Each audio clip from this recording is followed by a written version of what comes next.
Welcome to the Stop Doing Stupid Stuff podcast.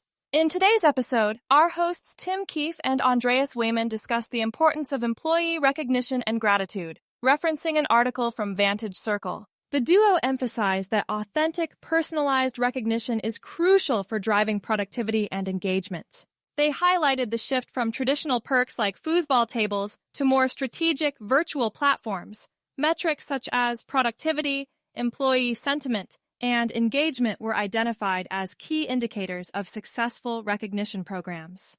The conversation also touched on the need for management to understand and appreciate the roles of frontline employees and the potential of AI to enhance recognition efforts while maintaining human connection.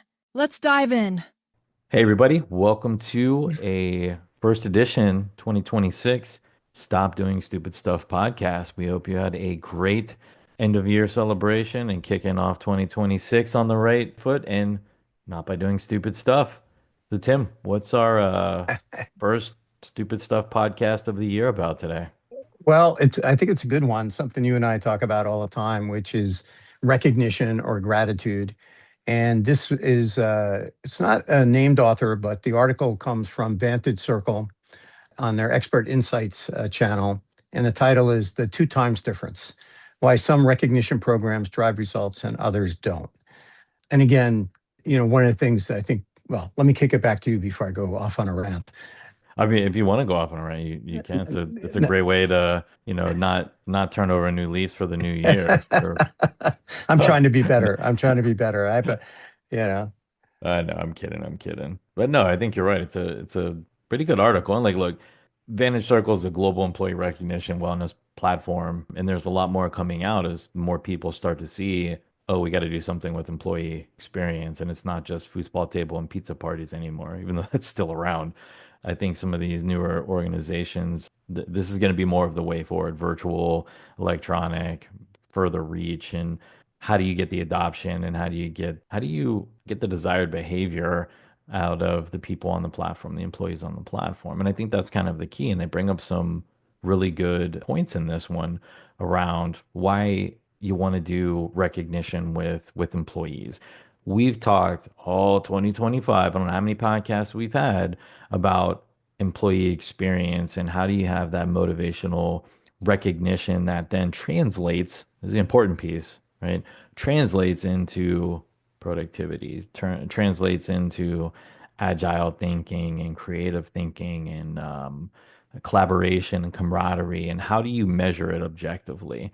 And so I think more and more people with this, again, this generational makeup, which is another topic we've continued to talk about, it's a very spread out generational makeup. And so how do you, I don't want to say placate, but how do you reach out to your employees with this diverse mix and make sure that you're connecting with everyone? And they lead off with recognition, which I kind of agree with. Positive reinforcement and positive recognition is a catalyst if done the right way, not with just pizza parties and foosball tables, by the way. But if you do it strategically and you have an enabled platform that allows you to execute on that regularly, I think you can see that in your objective measurements, such as productivity, such as liability, positive employee sentiment, et cetera, et cetera. So there, now I'm the long-winded one to kick it off. Yeah, What do you think? No, it goes back to, I think, at the very beginning, right? And you and I have talked about this for years, which is just this idea of gratitude. But it needs to be authentic, right? It's not like you just walk around the building going, hey, thank you, thank you, thank you, thank you. That becomes very disingenuous, right? Like it doesn't feel that it's connected versus going up to someone and saying thank you tied to something they've done.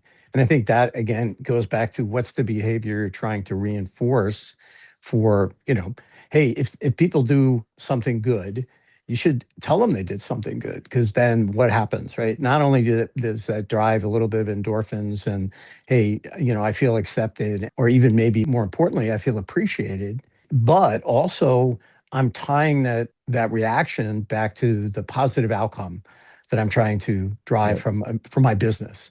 Let's say we'll go to, we've all stayed in hotels, right? That recognition of a front desk person who de-escalates a bad guest experience and actually maybe gets that guest to flip to a very positive response.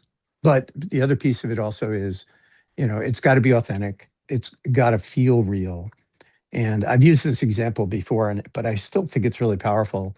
And I think it becomes even more powerful in today's age. But I worked for this guy a long time ago named Lee Camp at Pacific Bell. And we were in a kind of his own division.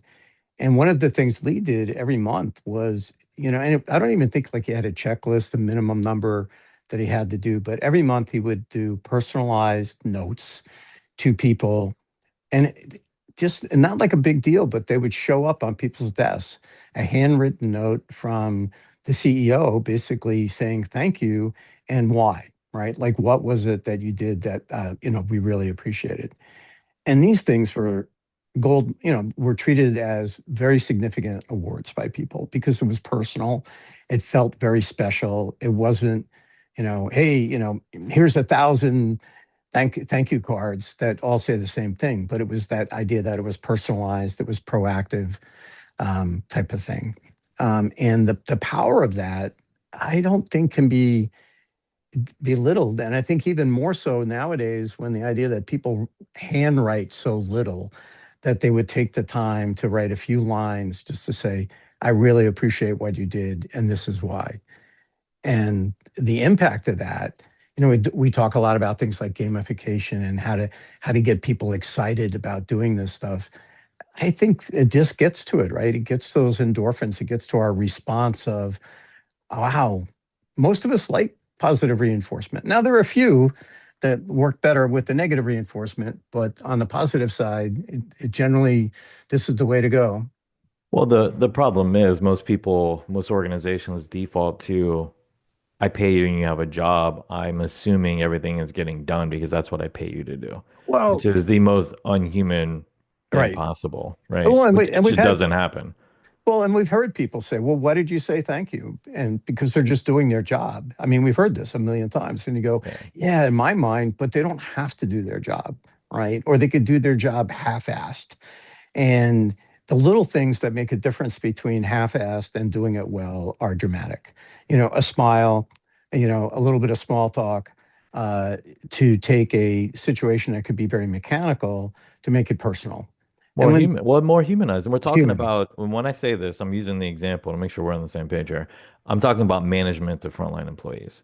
They're the ones who are assuming management is, well, we pay you and you have a job. So I'm assuming everybody is doing their job, but I'm gonna just focus on the people that are missing the target, which is right? probably the biggest issue. Well, I shouldn't say the biggest issue, a big issue, setting accurate targets, by the way. It, But then they do negative reinforcement. They do performance plans because how is it done for the past couple of decades? Well, we're going to term somebody. We got to make sure we got our ducks in a row with documentation. And, the goal isn't to make the person improve better. And you know no, what? That worked for a while because of the circumstances that allowed it to work. right. I'm not agreeing with it. I'm not saying it's right, by the way, but it worked. The circumstances, the variables allowed it to work.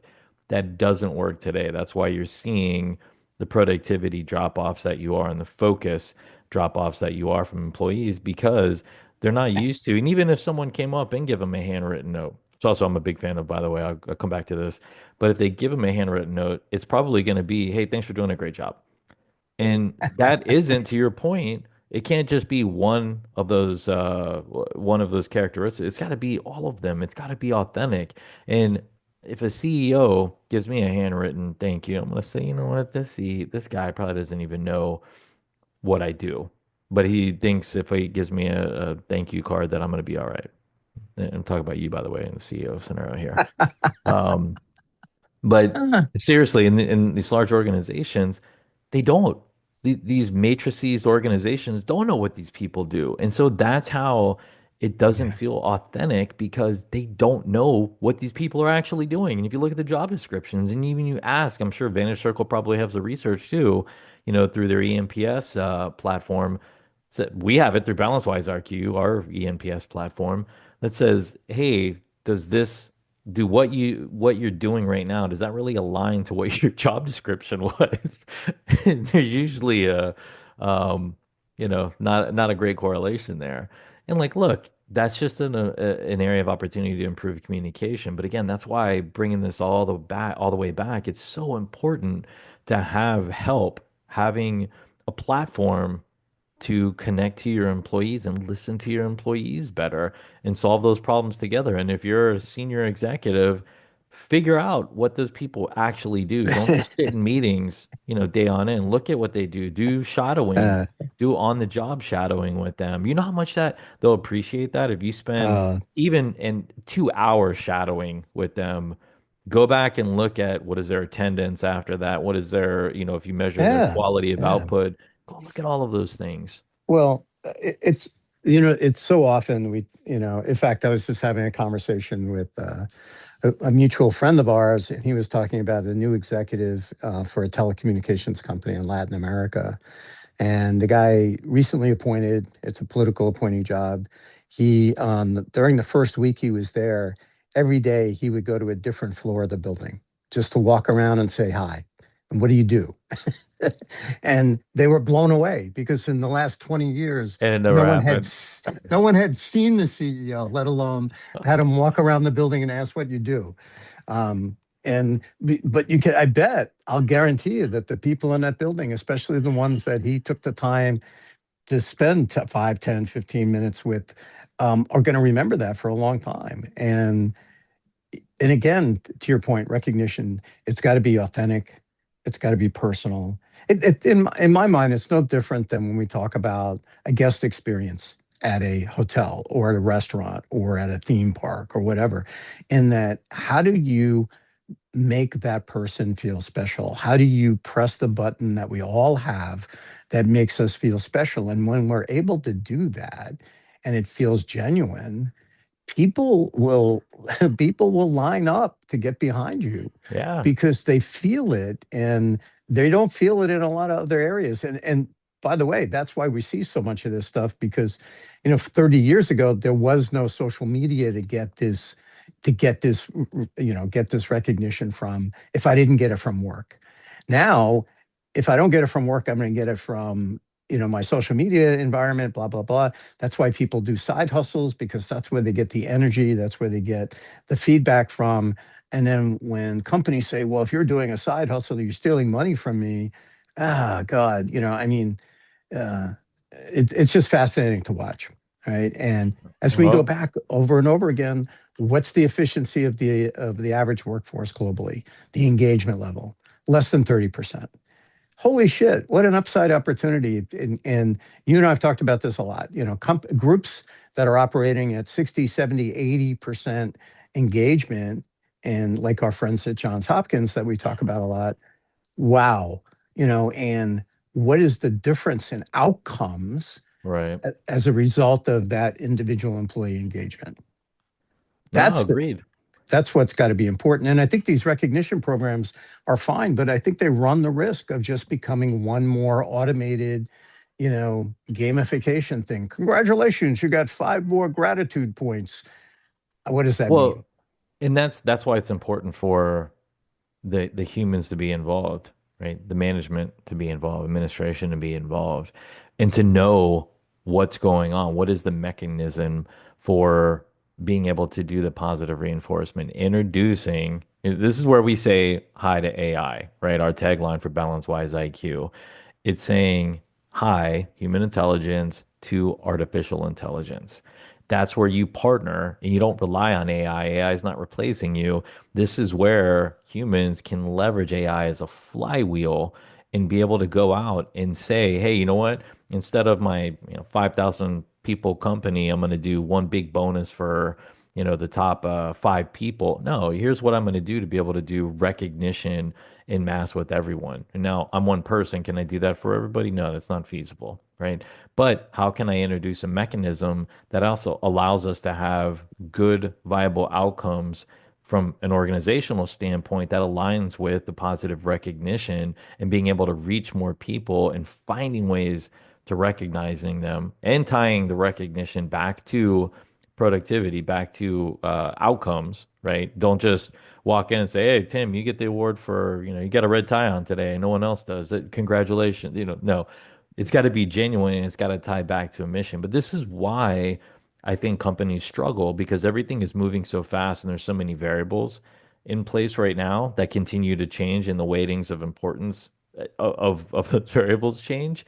It's hard to get your arms around everything, but that's where the culture comes in. If you have a good culture that listens and you figure out how to listen to the right things, the right people, and understand how to focus your time in the right areas, then you start coming out of this, hole that I think we're in from a productivity standpoint. Which, by the way, if when I'm looking at the data I'm looking at, anyways, for 2025 against 2024 engagement, it looks like it dropped in 2025. Even though it was terrible in 2024, I think it dropped. It's looking like it dropped about 1.5 to almost two percentage points. We'll see globally because I'm not looking at all the countries that Gallup includes in that, but it doesn't. I'm not optimistic. Um, that's a help sign from everyone, frontline employees and management. And so where do you start to build your culture? That's what I think executives need to figure out. What are you going to do in 2026 that's differently to improve your culture that connects back to Yep. employee engagement, productivity increases, engagement increases, and ultimately, P&L success. It's got to go back to P&L success. Even if you're a nonprofit, if you're going to be a nonprofit, you still got to have excess capital to figure Yep. out where you're going to invest to continue to be a viable Well, nonprofit for the people you're helping. agreed. Agreed. And again, nonprofit or even, government organizations, it's Yeah. what is the outcome that you're trying to achieve, whether that's whatever it might be, if, access to voting, Yep. access to services, et cetera. And if you're whether you're Agreed. doing it right or wrong. So again, I think this is a really interesting topic. Recognition, I think, is an important part of that employee engagement. But it's like everything else, what I worry about when I see some of these tools is I can see companies going, oh yeah, that's one more thing I can outsource to this technology stack. And I think Yeah. you run the risk of it becoming impersonal. I think it becomes disconnected. And God forbid you have some hallucinations in there. It could be really, really negative if and rather than giving you a positive outcome, a positive outcome for your organization. Yeah. So, Yeah. No, agreed. all Agreed. right. Introduce 2026 hopefully is the year that humanity is introduced back to humans. Well, I like that. And I think it leads into our human experience operating system. And if anybody's interested in learning more about that, just ping us in the comments. We'll be happy to follow up with you. And with that, we appreciate your time. Thanks for listening. And again, this is Stop Doing Stupid Stuff with Tim and Andreas. Yep. Thanks, everybody. Have a great 2026.